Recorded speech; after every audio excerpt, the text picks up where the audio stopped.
Hello नमस्ते और मरहबा दोस्तों। मरहबा इसलिए क्योंकि ट्रैवल विद जयेश के इस बिल्कुल नए फ्रेश कमाल की ट्रैवल सीरीज़ में आज हम जिस कंट्री में जाने वाले हैं जहां पर अरबी भाषा बोली जाती है और अरबी भाषा में हेलो को मरहबा कहा जाता है। फ़िलहाल अगर बात करें तो हम आज जाने वाले हैं एक ऐसी कंट्री जो दुनिया के सबसे छोटे देशों में से होते हुए भी बहुत ख़ास कंट्री मानी जाती है। अगर आप अंदाज़ा नहीं लगा पाए तो मैं खुद बता देता हूँ।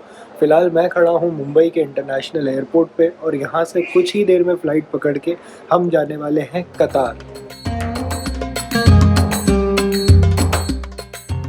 तो जी सबसे पहले बात कर लेते हैं फ़्लाइट के बारे में। हमारी फ़्लाइट है मुंबई से दोहा के लिए। दोहा जो है कतार का कैपिटल है।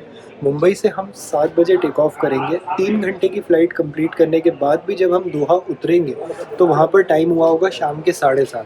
ऐसा इसलिए है क्योंकि कतार का जो टाइमिंग है वो इंडिया से 2.5 घंटे पीछे चलता है। एक और ख़ास बात इस फ़्लाइट के बारे में ये है कि अभी रिसेंटली एयर इंडिया और विस्तारा का मर्जर हो चुका है। तो हमारी ये फ़्लाइट है तो एयर इंडिया की, पर इसका जो एयरक्राफ्ट रहने वाला है उसका इंटीरियर वगैरह सब विस्तारा वाला रहने वाला है। तो ये बड़ा देखने में इंटरेस्टिंग होने वाला है कि किस टाइप की सर्विस हमें इस फ्लाइट के अंदर मिलने वाली है। सब कुछ आपको इसी ब्लॉग में दिखाऊंगा, बने रहिए। तो दोस्तों अभी फ़िलहाल मैं वेट कर रहा हूँ अपनी फ़्लाइट की बोर्डिंग स्टार्ट हो जाने का, और जब तक बोर्डिंग स्टार्ट होती है मैंने सोचा आपको कतार के बारे में कुछ इंटरेस्टिंग फैक्ट्स बता दिए जाए। कतार जो है मिडल ईस्टर्न कंट्रीज़ में से एक है। इसे गल्फ़ कंट्रीज़ में भी काउंट किया जाता है। गल्फ़ कंट्रीज़ वो देश होते हैं जो पर्शियन गल्फ़ के आसपास लोकेटेड है। कतार दुनिया के सबसे छोटे देशों में से होते हुए भी काफ़ी ज़्यादा फेमस एक कंट्री है। ऐसा इसलिए भी है क्योंकि इसे 2024 वर्ल्ड पीस इंडेक्स के अकॉर्डिंग दुनिया की सेफेस्ट कंट्री माना गया है। स्पेशली जो इसका कैपिटल है दोहा, यहाँ के क्राइम रेट को वर्ल्ड में सबसे कम में से एक बताया जाता है। बात करें कतार की पॉपुलेशन की तो यहाँ रहने वाले टोटल पॉपुलेशन में से सिर्फ 15% एक्चुअल में कतार को बिलोंग करती है। बाकी जितने भी लोग यहाँ रह रहे हैं वो टेम्पररीली जॉब पर्पस या दूसरे किसी काम से वहाँ पर आए हुए हैं। इसी कारण से कतार का जो फीमेल इस टू मेल का रेशियो है वो दुनिया में सबसे कम में से एक है। इसका मतलब है हर 4 लोगों में से सिर्फ एक फीमेल है और बाकी 3 मेल है। एक और इंटरेस्टिंग बात ये है कि अभी हम जिस एयरपोर्ट पे लैंड होने वाले हैं, दोहा का हमाद इंटरनेशनल एयरपोर्ट, इसे रिसेंटली रिलीज़ की गई रैंकिंग्स के अकॉर्डिंग दुनिया का सबसे बेस्ट एयरपोर्ट बताया गया है। इसलिए मैं काफ़ी ज़्यादा एक्साइटेड हूँ खुद देखने के लिए और आपको भी दिखाने के लिए कि क्या कुछ खास है उस एयरपोर्ट में। तो जी अगर इमिग्रेशन की बात करूँ तो इंडिया का इमिग्रेशन मैंने क्लियर कर लिया है। मुझसे यहाँ पर कतार में मेरे होटल की बुकिंग, रिटर्न की फ़्लाइट टिकट और कतार का वीज़ा मांगा गया। कतार का वीज़ा आपको बड़े इजीली ऑनलाइन मिल जाता है, और अगर आप चाहें तो विज़िट कतार वेबसाइट से अगर आप कुछ सिलेक्टेड होटल्स में बुकिंग करते हो और बाकी कुछ 2-3 क्राइटेरिया को मीट करते हो तो आपको कतार में जाकर वीज़ा ऑन अराइवल की फैसिलिटी भी इजीली मिल जाती है। करेंसी की बात करूं तो करेंसी कतार में चलती है कतरी रियाल, और अभी गूगल के according 1 Qatari riyal is equal to around 23.20 Indian rupees. और हाँ, एक और बात, अभी रिसेंटली हमारे चैनल पे जो जापान सीरीज़ कंक्लूड हुई है उसे आप सभी ने इतना ज़्यादा प्यार दिया उसके लिए बहुत बहुत शुक्रिया। इस सीरीज़ के थ्रू हमारे चैनल पे टोटल सब्सक्राइबर में 100% से ज़्यादा की ग्रोथ हुई है। हमारे चैनल पर सबसे ज़्यादा देखी गई वीडियोज़ में से टॉप 3 इसी सीरीज़ में से है और अभी रिसेंटली अपलोड की गई है। आगे भी आप सभी का यही प्यार बनाए रखना। अगर चैनल पे पहली बार आए हो तो सब्सक्राइब किए बिना बिल्कुल मत जाना, बेल आइकन ज़रूर से दबा देना और अपने फीडबैक और सजेशन कमेंट बॉक्स में लिख करके जाना। Welcome to travel with Jayesh. A few moments later.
हाँ जी दोस्तों, तो स्वागत करता हूँ आप सभी का दोहा कतार की सड़कों पे।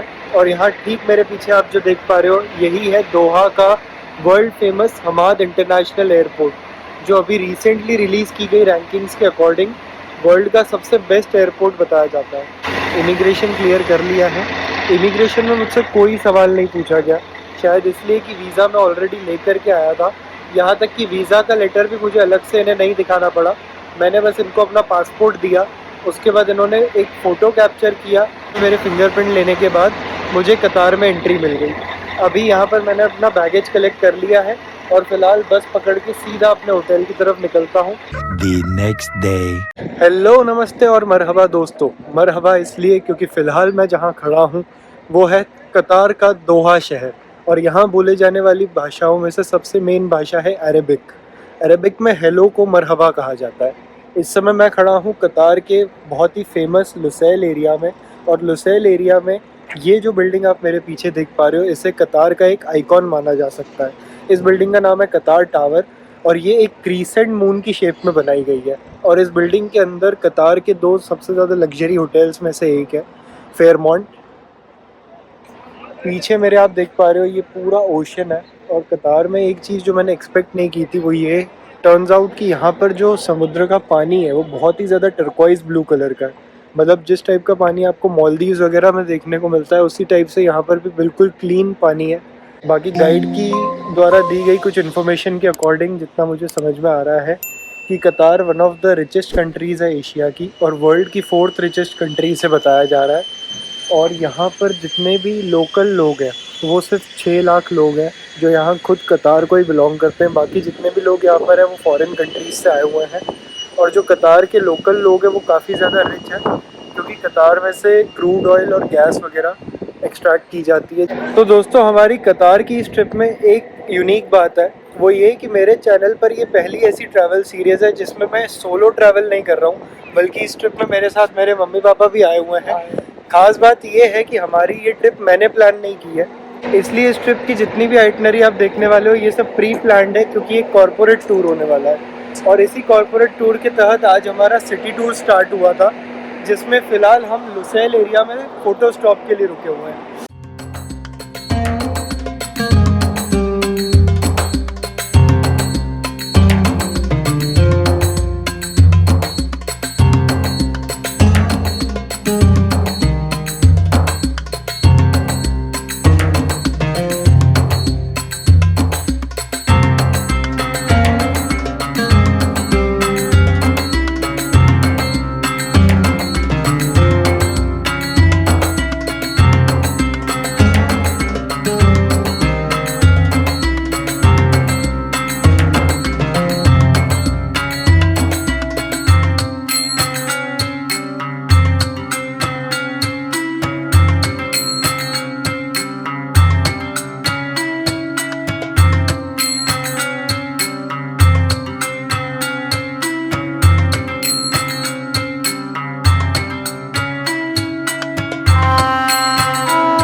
फिलहाल हम आ पहुँचे हमारी सेकंड डेस्टिनेशन पे।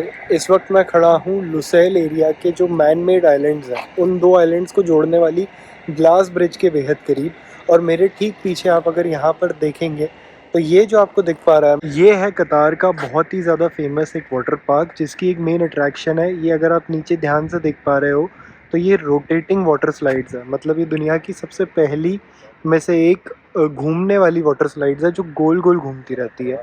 और जैसा कि मैंने आपको पहले भी बताया कि टर्कोइस ब्लू कलर का बिल्कुल साफ़ क्लीन पानी मुझे यहाँ पे देखने को मिल रहा है। अगर आपको रिलैक्स करने के लिए, या अगर अपने साथ आप कुछ स्नैक्स वगैरह लाए उन्हें खाने के लिए, अगर आपको कोई रेस्ट स्टॉप चाहिए अपने कतार के सिटी टूर के टाइम में, तो मेरे हिसाब से ये काफ़ी अच्छी लोकेशन हो सकती है। अगर आप यहाँ की बेंचेस भी देखोगे तो बहुत ही ब्यूटीफुल सी बेंचेस यहाँ पर आपको देखने को मिल रही है। अभी तक के दोहा कतार के जो मेरे फर्स्ट इम्प्रेशन है वो ये कि एक तो काफ़ी ज़्यादा क्लीन है, बिल्कुल क्लीन है और बहुत ही वेल डेवलप्ड है। मतलब एवरीथिंग फ्रॉम अगर आप इन सिटिंग बेंचेस को भी देख लें या अगर आप इन लाइट के पोल्स को देख लें, बाकी पूरा इंफ्रास्ट्रक्चर जो भी है सब कुछ बहुत वेल डेवलप्ड है। अपने आप में काफ़ी ज़्यादा आप कह सकते हो हार्ड वर्क और काफ़ी ज़्यादा इंटेलिजेंस एक एक छोटी से छोटी चीज़ को बनाने में इन्होंने लगाया है। जल्दी से चलते हैं ग्लास ब्रिज की तरफ और देखते हैं क्या कुछ खास है ग्लास ब्रिज में।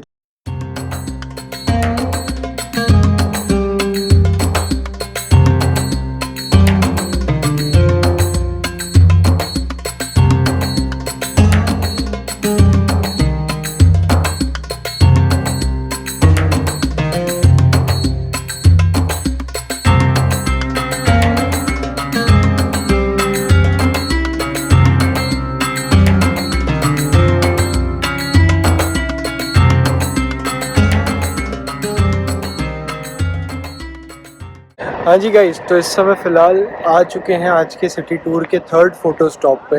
और ये डेस्टिनेशन जो है फुटबॉल फैंस के बीच में ख़ास करके ज़्यादा मशहूर होगी मेरे हिसाब से, क्योंकि यहाँ पर अभी रिसेंटली जो फीफा वर्ल्ड कप का अर्जेंटीना और फ्रांस के बीच में जो फाइनल हुआ था वो ऑर्गेनाइज़ हुआ था। मेरे ठीक पीछे ये आप जो बाउल जैसे शेप की बिल्डिंग देख पा रहे हैं, ये है लुसेल स्टेडियम। लुसेल स्टेडियम कतार का one of the best football stadiums है और इसकी कैपेसिटी एट अ टाइम 88,000 से ज़्यादा लोगों की है। ये देख सकते हो आप। पहली बात तो इस स्टेडियम का जो एक शेप है वो बहुत ही ब्यूटीफुल बाउल के जैसा दिया हुआ है। इसमें अगर आप देखोगे तो इन्होंने काफ़ी डिटेलिंग के साथ इसकी बिल्डिंग को बनाया हुआ है। और यहाँ पर आप देख सकते हो स्पेक्टेटर्स वगैरह के जिस टाइम पे फुटबॉल मैचेस यहाँ पे ऑर्गेनाइज होते हैं उसके अकॉर्डिंगली यहाँ पर अलग अलग स्पेक्टेटर्स वगैरह के लिए एंट्री दी हुई है। फ़िलहाल इस समय पर तो इस स्टेडियम में कोई भी मैच वगैरह ऑर्गेनाइज नहीं हो रहा है और इसी कारण से आप देख सकते हो स्टेडियम के ये सारे शटर्स वगैरह जितने भी गेट्स वगैरह हैं वो सब लगे हुए हैं। स्टेडियम की एक और ख़ास बात जो मुझे हमारे गाइड ने बताई वो ये है कि ये स्टेडियम एयर कंडीशनड है। इसका मतलब जब गर्मी के दिनों में यहाँ पर मैचेस होते हैं तो इसका जो ऊपर का एरिया है वो पूरी तरीके से कवर हो जाता है और स्टेडियम अंदर से एयर कंडीशनड हो जाता है। और वहीं जब सूटेबल टेम्परेचर्स में मैचेस होते हैं तो ऊपर से ये ओपन रहता है।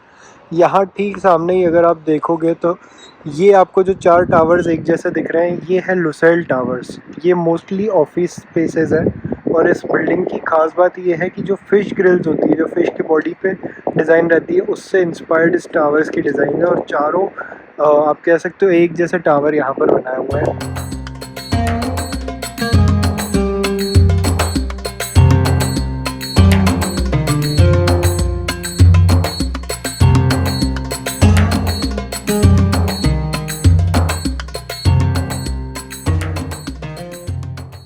तो दोस्तों, स्वागत है आप सभी का एक बार फिर से।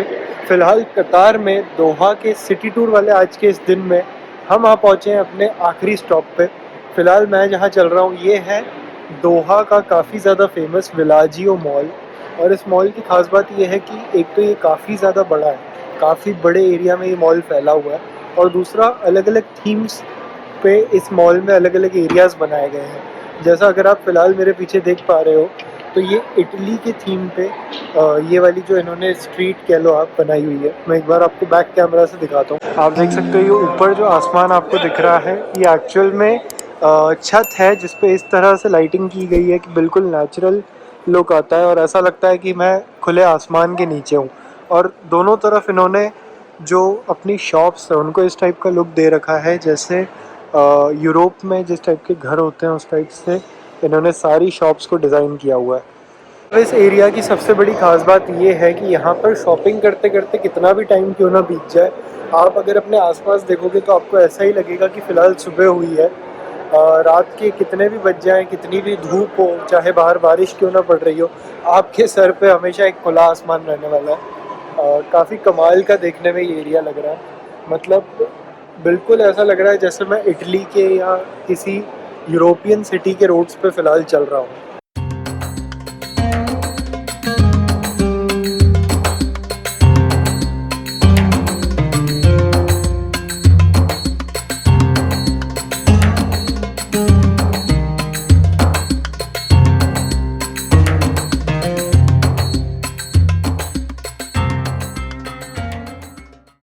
दोस्तों एक कॉमन बात जो होती है बड़े इस टाइप के एरियाज़ में वो ये होती है कि वहाँ पर अपनी आवाज़ गूंजती है, और उसी चीज़ को रेप्लिकेट करने के लिए इन्होंने यहाँ पे एक अमेजिंग सा साउंड सिस्टम लगाया हुआ है, जिससे आपको ऐसा लगेगा कि आप किसी बहुत बड़े एम्फी थिएटर में आए हुए हो और जहाँ पर आपकी आवाज़ गूंज रही है।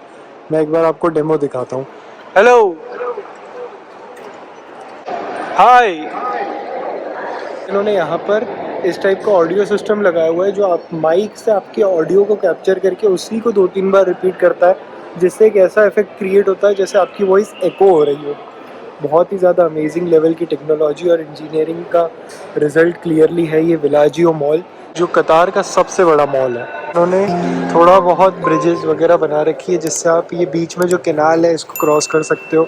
गोंडोला राइड्स यहाँ पर आप ले सकते हो। गोंडोला राइड की टिकट की बात करें तो 10 रियाल पर पर्सन, मतलब इंडियन रुपीज़ में 200 से 250 रुपये के बीच में आप ये 6 मिनट्स की गोंडोला राइड इंजॉय कर सकते हो यहाँ पे।